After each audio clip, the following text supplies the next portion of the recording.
Welcome to Chamber Chat. My name is John Tayer, and I am President and CEO of the Boulder Chamber. And I welcome you to this weekly opportunity to talk with our business leaders about all the things we're doing at the Boulder Chamber to support your business success, to help lift our economy, and to support our community. Today, we speak with you amidst some very challenging times for both our nation and our community. At the same time that we're dealing with the very heavy weight of the coronavirus, we're forced to confront our own legacy of racism, racial division associated with the killing of George Floyd in police custody. These are tough issues, and we're very fortunate to have a special guest, Annett James, with us, who is the chair of the local NAACP chapter, to help us reflect on the issues that George Floyd's death raises, and to help us think about how do we confront racism and the repercussions of that challenge in our own community. But first, I'd like to just have a conversation with you just to make sure you know about some of the things that we're doing here at the Boulder Chamber. So first of all, we will be starting next week, June 8th, we will be kicking off our new live on Facebook chamber check-ins. And those will be at 9 o'clock on Tuesdays and Thursdays. And this will be our opportunity to chat with some of our local business leaders about how they're dealing with the current challenges, what are some of the innovative successes that they've had, and what are some of the lessons learned that they can share with their fellow business colleagues. So make sure to check those out at 9 a.m. on Tuesdays and Thursdays, starting this June 18th. We also will have a special Business Women's Leadership Group meeting on June 17 at 8 o'clock, and that's going to be leading with adaptation and empathy, essential skills for authentic leadership. And the panel will be just three of some of my favorite women in our community: Allison Billings, who's the Executive Director of Impact on Education; Kate Brown, who is the founder of Boulder Organic Foods, and I think that they have the coolest slogan, "For the Love of Soup"; and Dana Query, who is the creative cat at Big Red F Restaurant Group. So make sure to check that out on June 17. And along the line of business women leaders, just a reminder that nominations are now open for our annual Women Who Light the Community Awards event. Make sure to identify who you think are the women leaders that are deserving of recognition by the Boulder Chamber and by our community. So now I get the opportunity to have my conversation with Annett James. And as I mentioned, she's chair of our local NAACP chapter. And we talked today on the eve of what was the horrible killing of George Floyd in Minnesota, but then also so many other unspeakable treatments of people of color at the hands of our local police or of law enforcement. Now, to be very clear, and in the eloquent words this week by Council Member Junie Joseph, this is not about all police officers. We know that police are here and their colleagues and partners in protecting our communities. But clearly, the death of George Floyd raises deep concerns about police practices and is a troubling reminder of the work we need to do as a country to confront racism and to address the barriers to racial and cultural harmony. And so in the face of those troubling concerns to our nation, I will say to me personally, I'm honored to have with us today Annett and to talk with her about some of her own reflections on this and how we can work together as a community to help eliminate racism, or at least drive it down and confront it as an issue in our community. So I'll ask those questions of Annett. First of all, Annett, what are the reflections that you personally have in the wake of the George Floyd killing? Wondering if you think, what is the NAACP going to do in our community to help confront racism? And then what can business leaders in our community do to support as allies with the NAACP in addressing racism and cultural division? So Annett, I ask you to please take it away. Thank you, John. Thank you for the opportunity to share some of the work that the NAACP is doing in Boulder and has been doing for the past 3 years.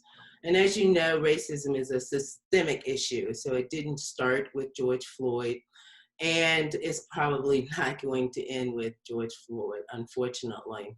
It is deeply embedded in the very nature of our society. So, so seeing the film just allowed all of us to bear witness, I think, to the most brutal, inhumane murder that most of us could ever have imagined. So personally, it's been an endless oscillation between sadness and anger, but it's also a call to action. So I believe that now is the time for all individuals who believe in fairness and those of goodwill to speak out, to support, and to work for the enforcement and implementation of laws, policies, and cultural changes that dismantle racism and anti-bias or anti-Blackness of all forms and in all areas of our society and in our local community. So this really is the work, the essence of the work of the Boulder NAACP. So now the overall mission of our work is, of course, to seek fairness, equality, opportunity, and representation in all sectors. But the strategic and granular details of our work occur at a committee level.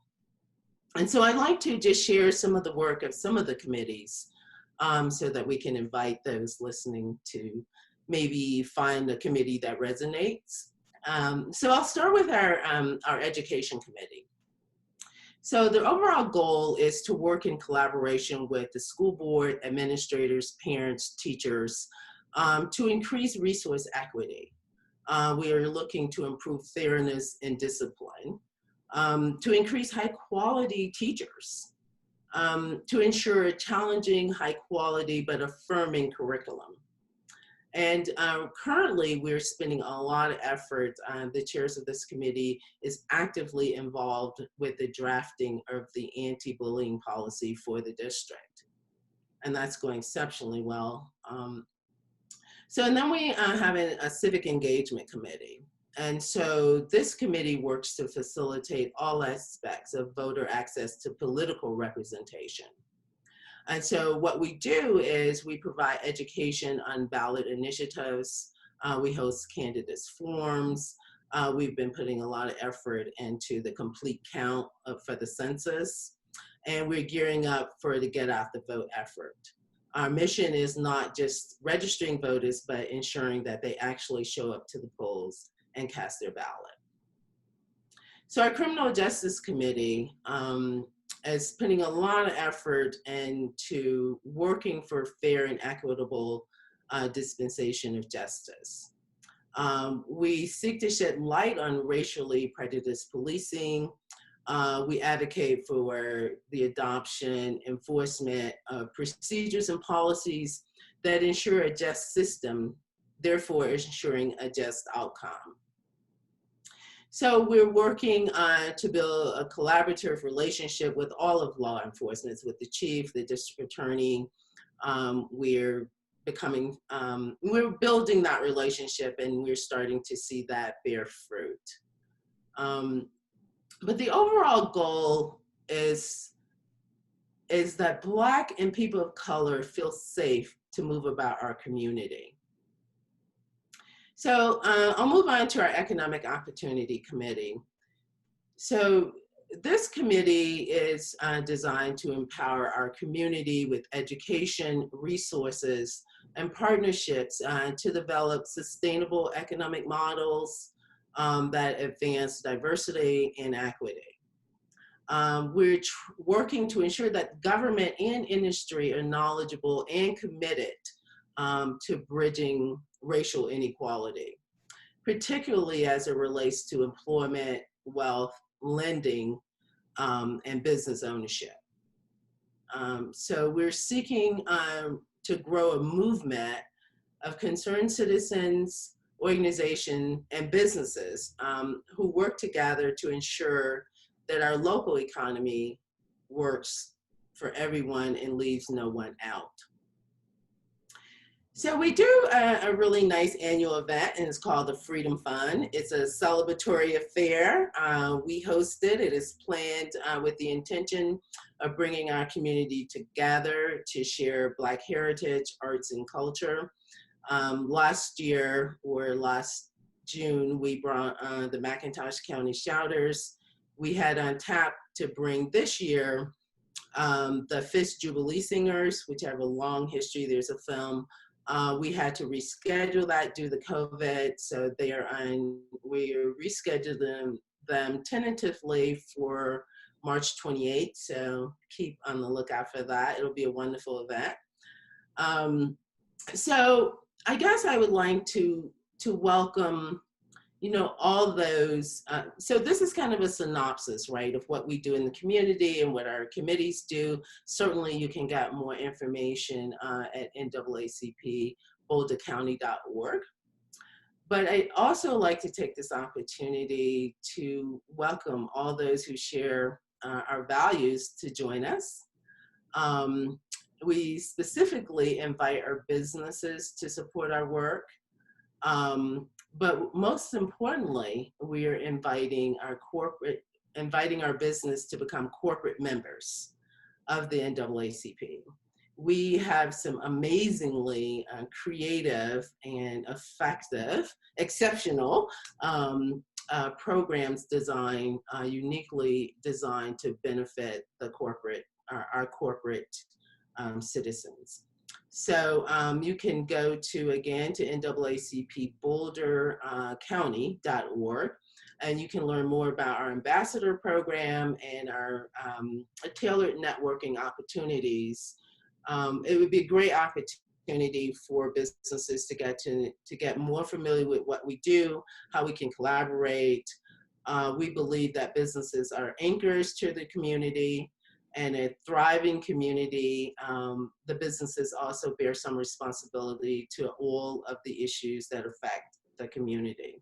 So we feel that we are a diverse group of people with academic and learned experiences, and we feel that we bring much to the table that would benefit our corporate friends, but also the community at large. So thank you so much, John. Oh, that's beautiful. And I will say that as an NAACP member myself, I'm so proud to be represented by you, Annett. You're just a wonderful leader for our community and on such a critical cause. And I take to heart the message that you have to our business leaders to be engaged in this effort to address racism and confront it, and to be clear about the path forward to how do we become a more welcoming and inclusive community.